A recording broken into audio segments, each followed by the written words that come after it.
오늘 우리에게 주신 하나님의 말씀은 마태복음 10장 2절에서 4절입니다. 마태복음 10장 2절에서 4절.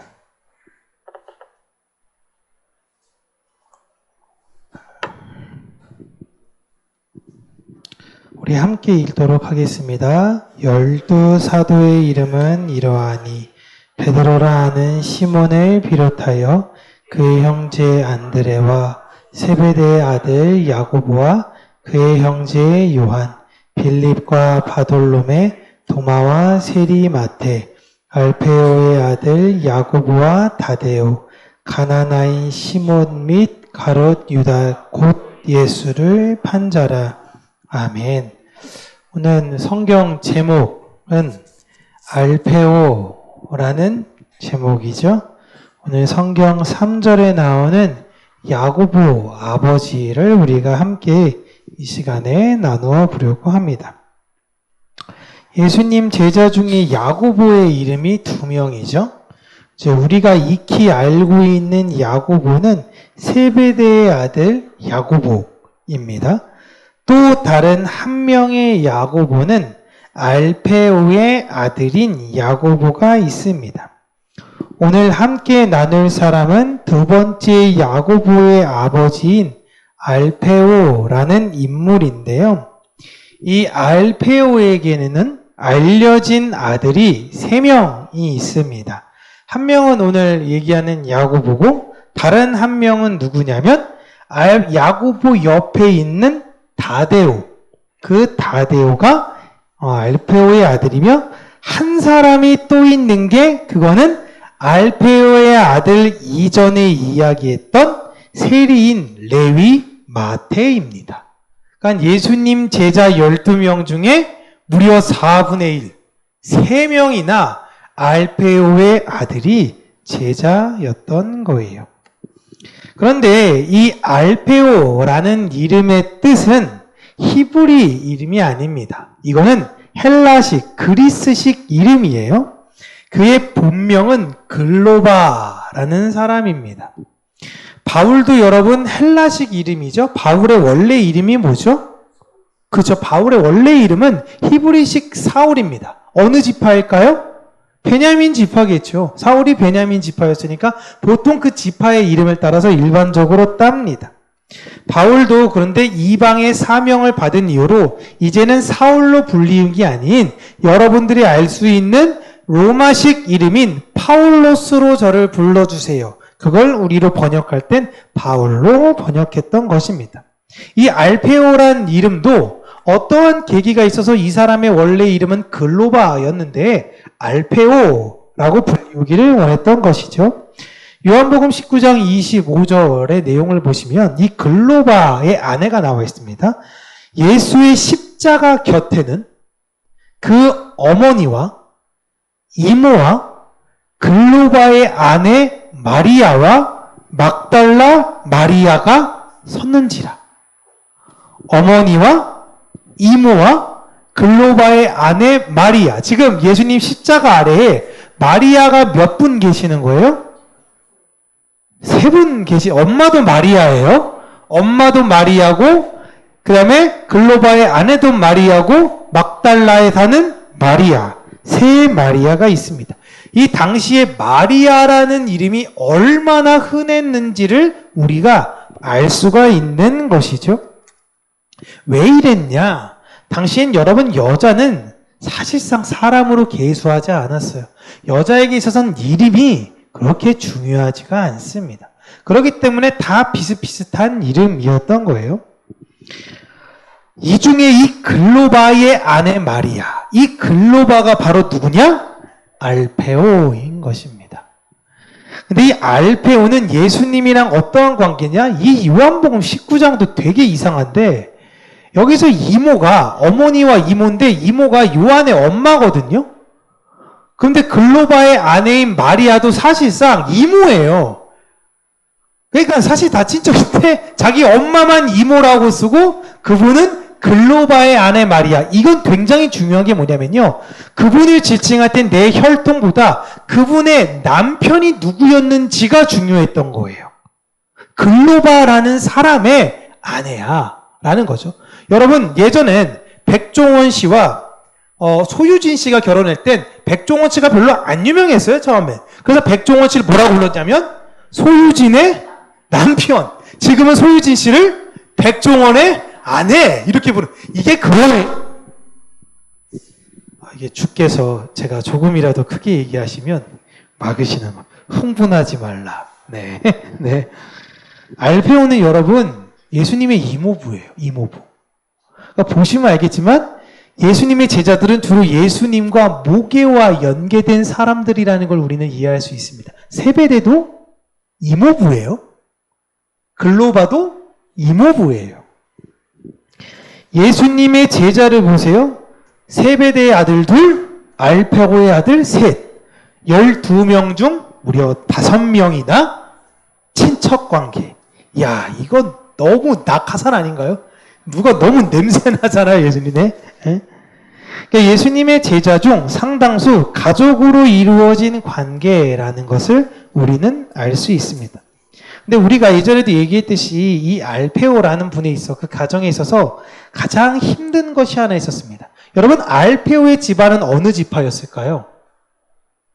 퀴즈입니다. 우리 유초등부 애들 이름 막 흥분해가지고 맞추려고 아무거나 막 던지는데 어른들은 신중하죠. 왜냐하면 평생 낙인이 될 수 있기 때문에. 네. 어느 지파일까요? 힌트는 그 아들 마태가 어느 지파였는지 제가 예전에 얘기한 적이 있어요. 이름이 힌트예요. 레위 마태입니다. 어느 지파일까요? 네, 레위 지파예요. 레위는 제사장 집안 사람입니다. 그러니까 고로 알페오란 사람은 제사장 가문 사람이에요. 근데 그 가정의 가장 큰 문제가 아들 레미가 여럿 있는데 한 아들이 제사장 하기 싫어서 뛰쳐나간 겁니다. 그게 누구예요? 마태예요. 마태.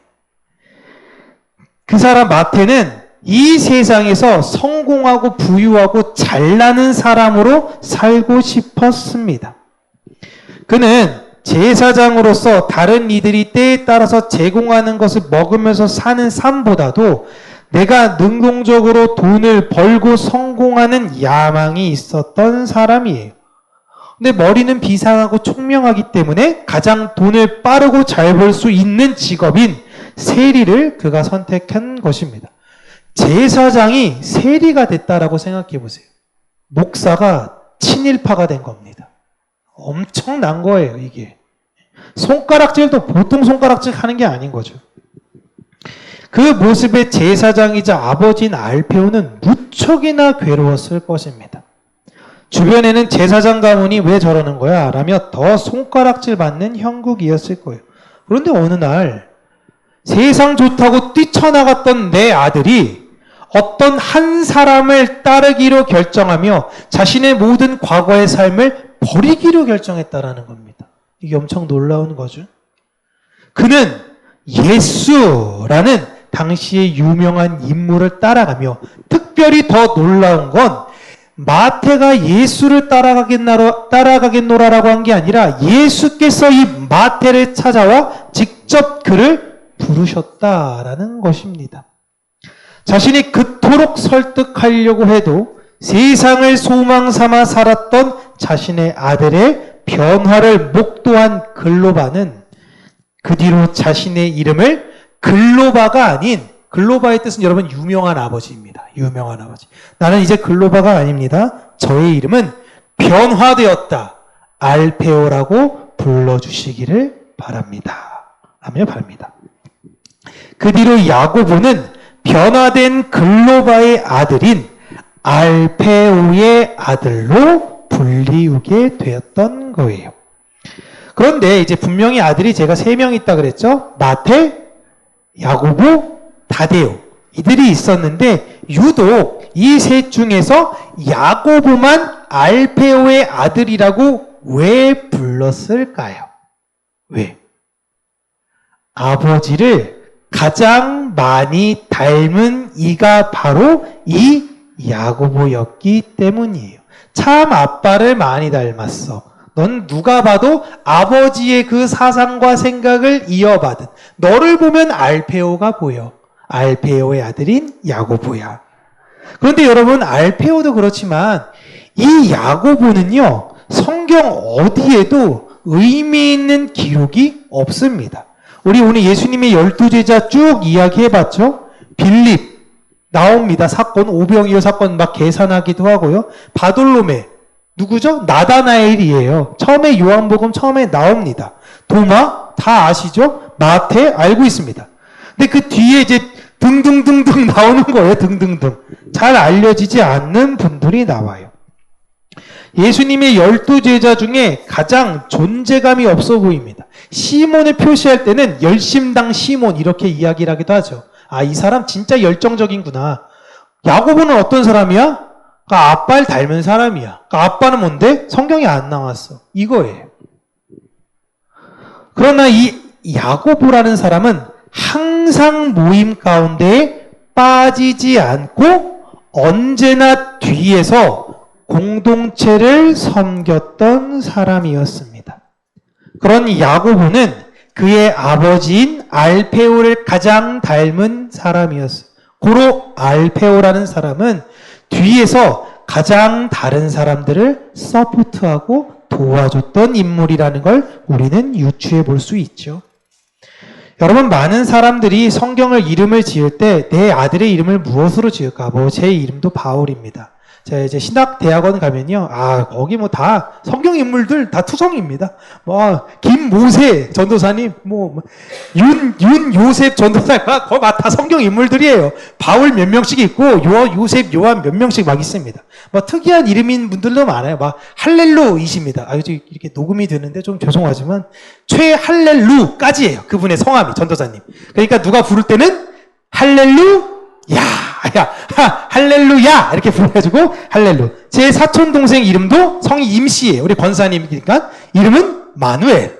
그래서 임마누엘 내 이름이에요. 저희가 그러긴 한데, 그러니까 성경 이름을 지을 때 주로 화려한 인물들에 대해서 기억을 해요. 베드로, 바울, 모세, 요한, 요셉. 그러나 우리가 너의 아들의 이름을 지을 땐 제가 만약에 손소영이가 애를 낳고 아빠 이름을 뭐로 지을까? 알페오라고 지어. 남편이 김씨야. 김알페오. 그럼 어디 가서 계속 이름 설명해야 돼요. 외국인 이름이에요? 하면서 계속 설명해야 돼요. 알페오에 대해서. 이름을 잘 그렇게 짓지 않습니다. 예수님은 아무 의미 없이 알페오의 아들들을 부르신 것이 아니에요. 그는 어떠한 삶을 살았는지 우리는 정확하게 모릅니다. 그의 아들을 통해서 그가 어떻게 살았는지를 예상할 수만 있고요. 그의 섬김을 다수의 많은 사람들은 기록이 없기 때문에 알지는 못해요. 그러나 상당수 많은 그리스도인들, 신앙인들의 삶은 실상 알페오와 같은 사람들입니다. 우리는 오늘 찬양했죠. 우리는 무명하나 유명한 사람이에요. 왜 우리가 유명하냐? 하나님이 우리의 이름을 지명하여 부르셨기 때문에 우리의 이름이 유명한 자가 되는 것입니다. 이 세상에서 우리를 뭐라고 부르나 상관없어요. 하나님께서 우리를 무엇이라 부르시는 것이 중요합니다. 세상에선 알페오나 그의 아들 야고보나 다데오나 어떻게 섬겼는지는 몰라요. 그러나 하나님께서는 이들이 어떠한 섬김을 하셨는가를 다 알고 계십니다. 그러기에 생명책과 같은 성경책에 그들의 이름을 똑똑히 기록해 두신 거예요. 저는 하늘나라의 생명책에 저와 여러분들의 이름이 이렇게 기록되기를 소망합니다. 우리의 이름이 이 세상에선 몰라줘도 돼요. 세상은 유명한 교회의 인물들, 유명한 목회자들, 혹은 장로님들, 이러한 사람들에 대해서 대단하다 칭송할지 여길지 모르나 우리는 거기에 더 이상 신경 쓰지 않고 하나님께서 우리를 부르시는 그 표대를 향하여 믿음으로 달려가는 저와 여러분들 되었으면 좋겠습니다. 대다수의 성도는 여러분 알페오들입니다. 세상은 우리를 기억하지 못하겠고 평강교회를 기억하지 못하겠죠. 제가 어디서 시무하십니까? 라고 이야기할 때 인천 평강교회에서 사역합니다 라고 이야기합니다. 그럼 검색해봐요. 너무 많이 나온대요. 그러니까 어느 지역이냐라고 이야기를 합니다. 근데 서구에서 일하고 있습니다. 서구에도 좀 몇 개 있다라고도 옛날에 이야기하시더라고요. 그 교회 중에서 저희 교회가 제일 작아요. 그 교회 중에서 저희 교회가 제일 작아요. 저희 교회 네이버에 작년인가 올해 등록됐습니다. 올해 주주에 검색하실 때 예전에는 네이버 내비게이션에 치면 저희 교회는 나오지도 않았어요. 저희 교회 주소로 다 쳐야 돼요. 근데 이제 서구 평강교회 하면 주소 볼 때 야 이거 아시아드 우성아파트 상가 비슷하게 나오면 이제 나와 있어요. 저희 교회가 그렇습니다. 세상에서 볼 때는 무명한 교회예요. 세상에서 볼 때는 이런 교회가 무슨 영향력이나 있을까?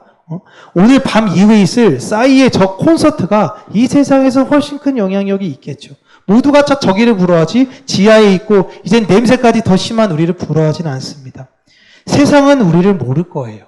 세상은 저와 여러분들을 모를 거고 저도 더 이상 이 세상에서 유명한 사람 되는 것들에 대해선 기대와 소망도 없습니다. 하지만 하나님께서 성경에 알페오를 새기셨듯이 우리를 하나님 마음에 새기셨다라는 걸 여러분들은 믿으시고 그 믿음에 따라서 기쁨과 감사로 신앙생활하는 저와 여러분들 되셨으면 좋겠습니다. 기도하겠습니다. 살아계신 하나님 아버지, 이 세상의 알페오로 살아가는 우리들의 마음을 하나님 기억하시고 자꾸만 이 교회 안에서도 내가 조금 더 영향력 있는 사람, 이 교회 안에서도 내가 좀 존재감을 드러내고 싶은 이런 마음으로 사는 것이 아니라 뒤에서 아무도 나의 역할을 모르고 아무도 나를 알아주지 않아도 하나님은 나를 그 마음에 새기셨고 나의 이름을 부르시기에 우리가 그거 하나에 감사하며 하나님의 사역들에 대해서 최선을 다해서 나아가고 우리에게 맡겨진 바 그 모든 일들을 수고로이 잘 감당해 나아가는 우리 성도님들, 우리 평강교회가 될 수 있도록 은혜 더하여 주시옵소서. 예수님 이름으로 기도합니다. 아멘.